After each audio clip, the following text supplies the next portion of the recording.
everybody. Thank you so much to Lesego Ndlovu for joining us today to have conversations about mental health in the entrepreneurial journey. Lesego Ndlovu is a co-founder at BallTalent. So if you want to give yourself a quick intro, and then we can get straight into it. Okay, greetings everyone. I'm Lesego Ndlovu, the co-founder of BallTalent, which is a platform focused on discovering youth talent in sports. Okay. Started on top youth, right? Right. So before we get into anything, you are surrounded by young people, right? Yeah. So you almost play a mentor role, right? And it's not easy to be a mentor because people are looking up to you, but you're also in this entrepreneurial journey of your own, and that's a whole other mixed bag. Yeah. What does Lesego do to keep his mental health in check? What does Lesego look out for to recognize, hey, I'm starting to spiral a bit here, and what do I do to get out of this, I don't want to call it loosely, but a funk, like the spiral when your mental health just starts deteriorating? Okay, so that's quite a lot to unpack, right? Because I think obviously we did speak that growing up, you don't really get mental health as like a topic in the household or necessarily a mainstream thing, especially in the township, you know? But I think growing up, it was for me like just doing things that I enjoyed personally. I didn't look at it as like mental health. It was more like doing the things that I personally find fulfillment in that made me happy, right? But then only when I would say after high school, when I started to sit down, I should say, oh, okay, this is actually the things that deter me or motivate me and categorize sort of my actions, right? So what I realized was that for me to be able to be like a very motivated person, or let me say also have mental resilience as well, firstly, I like a lot of alone time. I'll be honest with you. Okay. I'm very social, but the reason I like a lot of alone time is because I think a lot. You know, I like to think deeply about things, right? And I find a lot of fascination in that, and that's interesting to me. Whether it be thinking about business, be thinking about life, just anything that I find interesting, I like looking at it, you know, alone, right? So that was the first thing, having time to firstly allow my intrigue to take place, right? And then secondly, of course, sports is a huge part of my life. So movement is obviously key. I think I already started to like research how important movement is and the benefits of exercise as I grew up.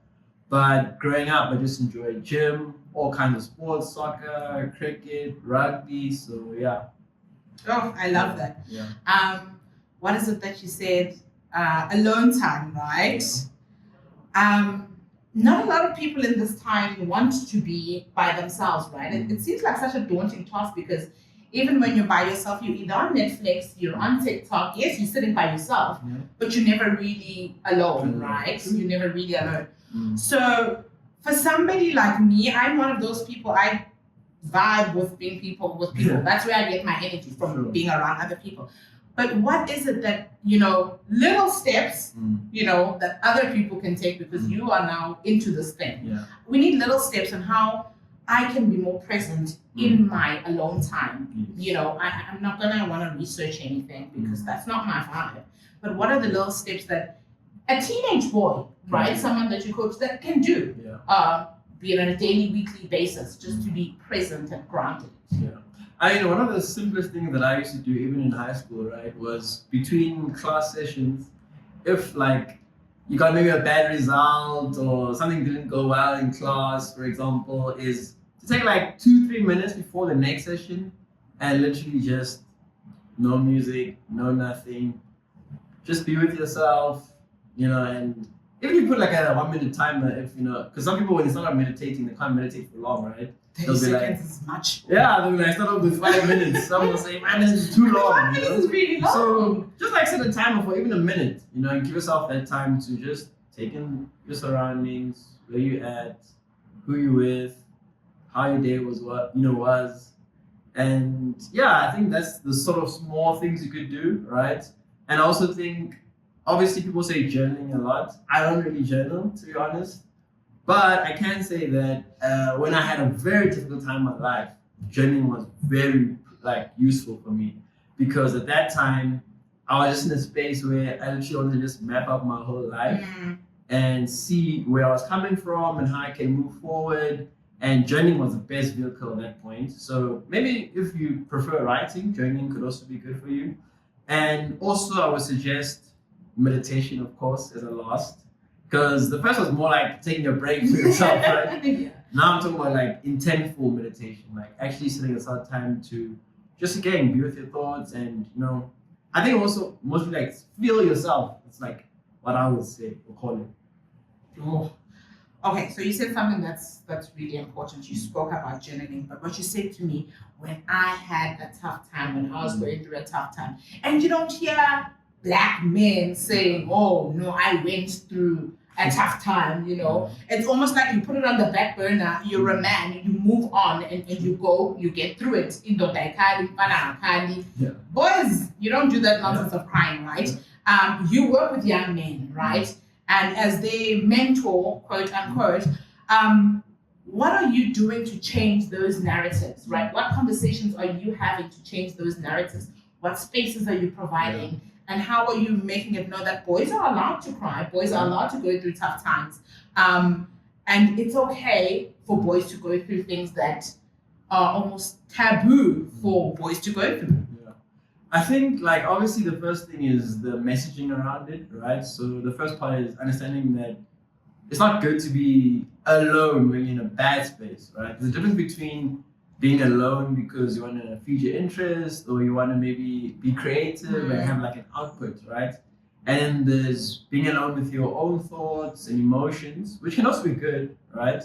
But if you're ever at a point where you feel that, of course, you're gonna have self-harm or any really isolated and hurtful thoughts as well, and really negative thoughts, that you feel that you can't like have energy for your day, you can't take on your day, you're feeling very demotivated, then in that instance, I would highly suggest having close friends, people that you can talk to, right? So the first is making sure that even if you're a boy or you're a man or you're growing into a man, it's important to know that you have to have good friends, and good friends is having people that you can share your life with.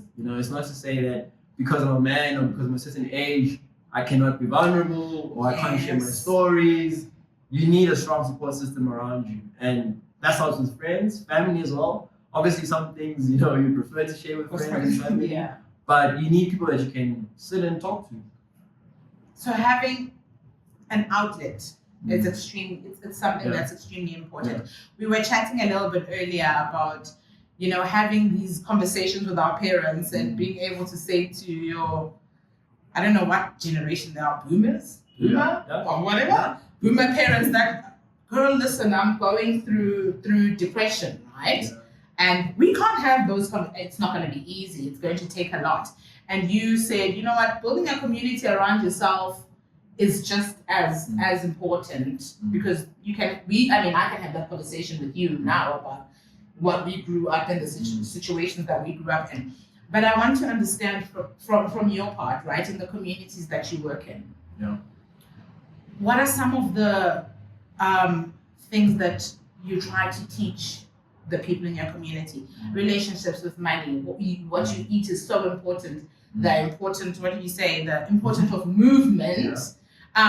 All of those things are important things, but what is it in the community that you operate in that you find, this is very important for you to look out for? And you're working with young people who are going to come into money. Obviously, the soccer world is very money. So the relationship with money, how do we unpack that so that it doesn't spill over? There's definitely a lot there, right? There's a lot of factors, I would say. I think the first part is, again, it goes back to unity. I think that's one of the reasons why I just love sports in general, right? Is that everyone belongs to a club. There's a pride for a club, there's a purpose, there's a unity, right? And I think most of the time when people face difficult times or challenges, a lot of the time you probably feel alone. You don't really have, any unity, right? And you'll find a lot of people, it happens after varsity, some after high school. And I think it's because obviously, you're changing your social life and your social circle. So the makeup of your friends, again, is what changes, right? And people tend to actually have fewer friends growing up, right? Into adulthood, which ironically is a time when probably your responsibilities also increase. You need a community, right? So you actually need more friends than when you're growing up, right? Most likely, I would think, or deeper friendships as well. So my point in saying that is within the community that I engage in, right? Mostly my focus is on making sure that everyone knows that they should have people they should be able to go to and have conversations with, right? And even if that player feels that they can speak to me directly, because it happens that if a player can have an issue that they want to vocalize with me, we can talk about it in our own space at our own time when they feel comfortable, right? And that's what I can do, right? But in the same way, I think in their own capacity, they should know that they should be a friend to lean on for their own network as well. Yeah. Oh, so building that scaffolding Togetherness. around Yeah. yourself Yeah. is super important. But obviously, like you said, the older you get, it gets harder because I don't have time to meet friends or do this or do that. And I think that's where other factors that you mentioned become important. Getting your exercise in, getting that healthy diet. Yeah. But let's talk about a time where we were all forced to reflect, right? And how did that make the Lesego that's sitting in front of me? COVID, we were all forced to be with ourselves. Even those of us who didn't want to be with ourselves, we were forced to be with ourselves. But are there any like nuggets or lessons that you got from there that you carried through with you today that you're like, you know what, that time was a weird time, but gosh, this was amazing to learn? During COVID, a lot happened. And obviously, the first thing I think of is a business thing, but I kind of first think about myself individually. I think at that time, I started to appreciate maybe family more, obviously, because you couldn't see them as much, you couldn't travel as much. So I think, I don't want to say I valued family more because I've always been very family oriented, but definitely learned not to take it for granted, because not being able to be with family and not being able to see family, and also the time a lot of family members were also lost, it was like a huge realization in terms of like how short our lives are, how little our time is, together with the people that you're with. So that's why I learned that, actually, no days promised. Have to really be in the moment, presence, So I think, presence and connectedness, I would say, is what I took from it. So you are a very self-aware guy. You started being self-aware in high school, where most of us, we were just amoebas, moving around, just vibing, really. And I'm sure you know how to fill your cup. Yeah. And you can recognize when your cup is empty, where some people, it has to get to a point of like rock bottom, or I'm burnt out, for me to be like, oh, I should have filled my cup. What are some of the telltale signs that you see that the Lesego's cup is depleting, and what do you do to fill it up so that you can continue to give to the players that you have in your team? I think for me, my cup is getting shorter, that my frustration is extremely high. Right? If my patience is low, I know that now I need my own time, my own space, because I tend to be very, maybe the word is plannery, or looking very outward. So a lot of the things that I do or engage in, the outcome is going to be pretty further down the line, right? So if I'm impatient about something in a day, I know that probably that wasn't a reaction that was quite needed, because it was just the day's issue, not like something that can really, impact me fully, right? So if I have a short temper, I know that definitely I'm probably running short, right? I would also say if I don't have energy in the morning, then definitely I also know my cup is running dry, because when I wake up, I should be able to have energy to go to gym. I should want to go. I should be energetic, right? So if I don't have the energy, that's my natural base, then I know that, okay, definitely I need time, right? And what I do to fill my cup is, again, it's alone time. I love reading. Reading is something I enjoy a lot because it gives me perspective of other people. Again, gym is crucial because I just like feeling like I can take time out and essentially not have to think about anything. Yeah. Right? That's very important about gym, is that when you engage in your workout, you're not thinking of anything, you're just enjoying your session, right? And also I would say music is a huge one for me. I just enjoy headphones, good music, chilling out. Yeah, I would say those are my activities. So you seem like you read a lot. Yeah. A lot. So reading for you has really helped you to be you seem to be connected with who you are, right? Yeah. You seem to be very self-assured. This is who Lesego is. this is who I am. This, you know your business, you know, and it's, you're not old, quite young. So it's really a marvel to see somebody who's so in touch with that. Thank you. What do I do? Yeah. Like, I'm an entrepreneur now, which I will never be. I'm an entrepreneur now, and I'm not self-aware, right? Is there anything that you would say to me, hey, these 3 things, they will help you to start to recognize who you are and what works for you and what doesn't work for you? Like you said, alone time, that works for you. But for me, I don't think that would fill my cup. So what are the things that you say, hey, you look out for these, do these, just to get connected and more present with self? All right, that's a really interesting question. I would still argue again, the first point would be alone time, right? Only because awareness of self means you're with yourself. If I think of it that way, right? You can only be self-aware in yourself. And that needs you to be secluded, maybe to be alone, right? Not necessarily for prolonged periods of time, but definitely to look deeper, you're gonna have to be alone, right?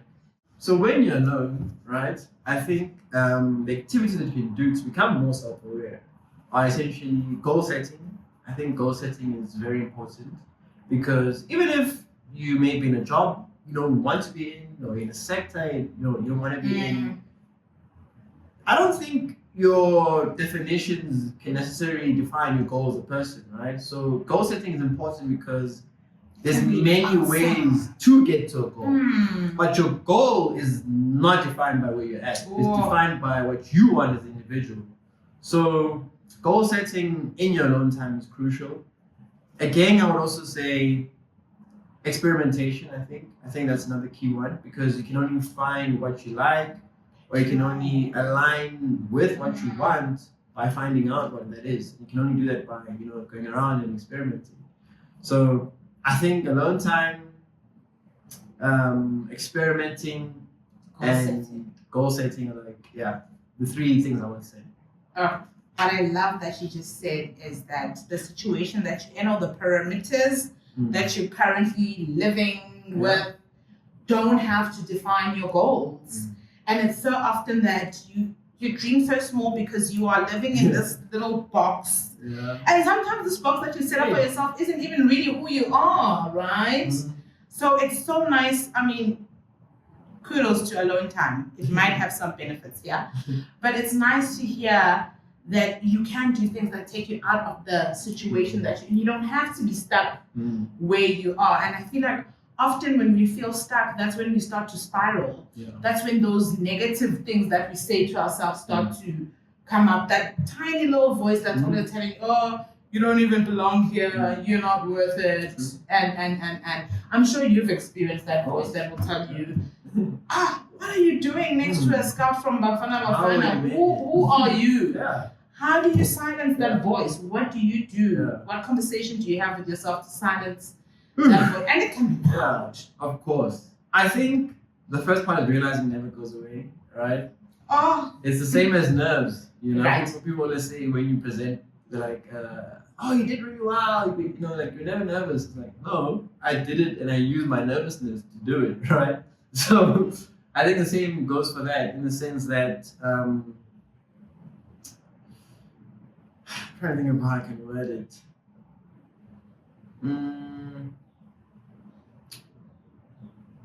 I think the thing about self-assuredness, right, is that you're not going to be sure of situations you're going to come into, right? So the first point is understanding that life is like hugely variable, right? So there's many things that can happen, many things that probably won't even go your way, right? But again, the goal setting is important because I think when you have a goal that you're looking towards, and your goal obviously then speaks to who you are as a person, right? Then that allows you to be assured of what you want, irrespective of the situation you may find yourself in, right? Because situations change. Yes. But where I am also changes. But if I know what I want and I know where I'm going, I won't really allow what's around me to dictate that. So, yeah. Okay, so we were having a conversation I can't remember where it was, but it came up, about men and imposter syndrome, Okay. right? You're expected to be strong, feel self-assured. That's what the world expects of you. You're a man. How do you deal with imposter syndrome?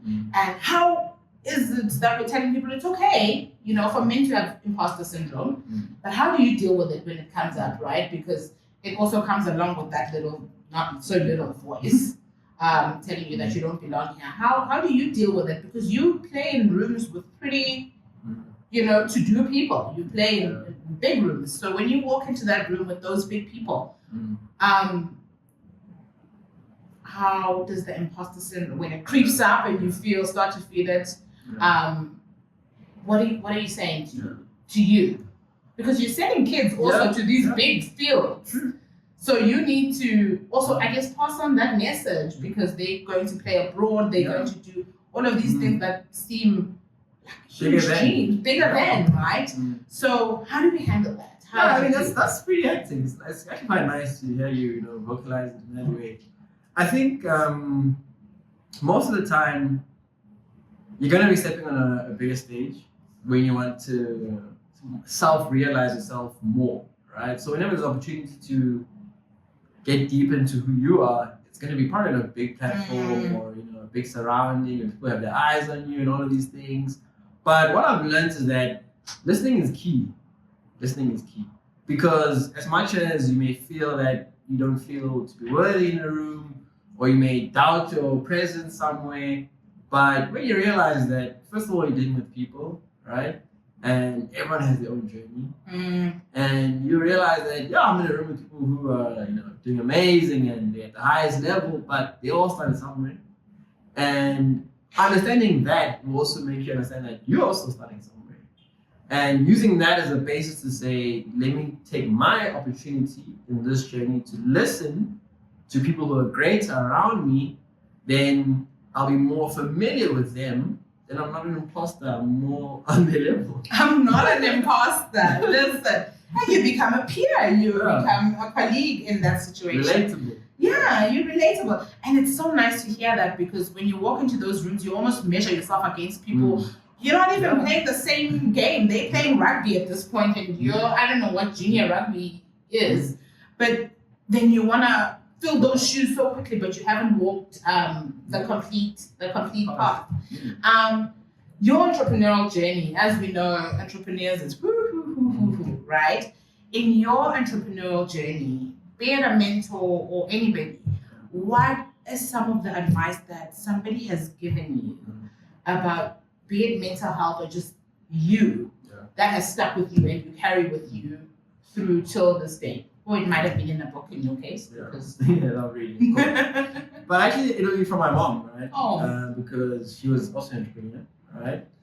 And she had those ups and downs before my eyes, right? You watched it and you still went into entrepreneurship. Yeah, I did. And still, obviously at the time, I didn't really know it was entrepreneurship. I just thought like she was work, she's doing her own thing. I didn't see it from that point of view until I saw her struggles, right? And the key lesson from that was that, again, surroundings kind of affect my worth. The key lesson was that things around me can change, but my belief in me shouldn't change. It was that things come and go, but I should be self-aware, right? So I thank my mom because she lived an amazing journey. And I think I just know that what I saw from her journey was, don't be defined by what's around you. Don't be defined by situations. Don't be defined by external things. Really be happy with who you are and what you want and have a strong belief system. And that's all you need, quite honestly. Firstly, shout out to mom. Yeah. But secondly, I love to hear you say, my surroundings don't define my worth. And it's so often that we let all of this external noise that keeps yelling louder and louder to define who we feel like we are, what our worth is, and all of those things. We're living in a world that is very social media heavy, right? And we try to act like it doesn't affect our lives or, but is there anything that you do, right, to control social media, which seems to be a bit out of control because honestly, you look to TikTok for recipes, it's in your face. How do I, as an entrepreneur, regulate what I see? Because also all the people who are succeeding and I'm in my slump right now, it's coming at me fast. What do we regulate? How do we regulate what we feed ourselves? And it would be great if we could all pick up a book and read more, but not all of us are this level, and most of us are glued to our phones. But what can I do as an entrepreneur who all of this is coming at me pretty fast? That's a good question. I think for me, firstly, I'm very aware of my time, right? So, very aware of my time. I know, like, I won't mention names, but I have some baby cousins who spend like a good 2-4 hours on TikTok a day. Yeah. And I'm like, guys, 4 hours on the app, what's going on with your life, you know? But I think that, like, firstly, it's understanding what you want from it, right? So even though I use social media, I use it for very specific purposes. Of course, I'm involved in sports, so when I go onto it, it's about news about sports, upcoming sports stars. So it's more to inform my journey than to really compare it to anyone else. And if there's anyone who maybe is successful in my field or is doing great, I should probably just learn or study or pick up something rather than, try and compare myself. So that's just how I view it in terms of my perception on social media and making sure that I filter my feed to what feeds me from both a developmental perspective and interesting perspective. Yeah. Filter your feed to what feeds you. I don't know if you could have said that. Oh, I love that. Filter my feed to what feeds me. That is absolutely beautiful. And kids can spend a lot of time. Sure, a lot. Sometimes parents need a break, but that's a sidebar. That's a sidebar. 3 things that you would want somebody who's starting their entrepreneurial journey to know about setting their boundaries for their mental health. Because I think if you're not mentally okay, the entrepreneurial journey gets heavy, right? What are those 3 things that you could say? Do these. Yeah. Not that they won't guarantee success, but you'll be good. You'll be good to start off. You need 3 things. Okay. I think the first 2 come to mind very easily. First is belief. You really need to believe in what you're doing. That comes from self-awareness. You need to know what you're about. You need to know why you're living. You need to know what inspires you. You need to know what you're working towards. So belief is a very important one. Second one is support system. You need to have the right people in your corner, right? Because there's going to be a lot of self-doubt. There's going to be a lot of external doubt, a lot of external questioning as well, naysayers. And you need the right people in your corner, right? Because I think in everything you do have to have the opposition. You do have to have them, right? But when they're there, you need to have people in your corner that can still support you, still make you feel like things are possible, right? And I mean, for me, I have a great family support system. I have the best co-founder in the world, So I have like a very great support system in terms of assisting my belief, right? And then I think lastly, I would say, probably not a thing in me, but maybe it's like a perception or an idea or mental, state is to say that humbly, you're already a failure. Humbly, you already don't have your goals. Humbly, you don't have what you want. So you're already a failure in my eyes. So anything you're doing is just edging closer to where you want. And that's a success. So understanding that you are becoming successful should make you understand that you can't fail. Ooh. You're only edging closer. So you start off on the base that's 0. And you always want to start off on this thing that really should be already up here. It's not impossible. Oh, goodness. And nothing in life works like that. But for some reason, our minds will tell ourselves, you're going to start there. I mean, you went to grade R, you went to high school. You built yourself up. But for some reason, our minds tell us, you can't build yourself up. You got to be there tomorrow. And I love it when entrepreneurs talk about failure so fearlessly, right? Because I think most of people don't get into this journey because they're afraid to fail. And it's such an integral and important part of this journey. So it's so beautiful for you to say that. I think 3 takeaways that I took from you in this conversation. Firstly, your mom is awesome. Yeah. Secondly, my surroundings do not determine my worth. Yep. Number 3, curate your feed to what feeds you. Yeah, definitely. 100%. Can agree on those. Spend time alone, read a book, Yeah. put down the phone, move your body. Yeah, Yes? definitely. Amazing. Thank you so much for your time. Thank you. This for was having me. insightful. You are a very really aware person of who you are, and someday I'll get there. Someday. Yeah. But thank you so much for your time. I appreciate you. Thank you.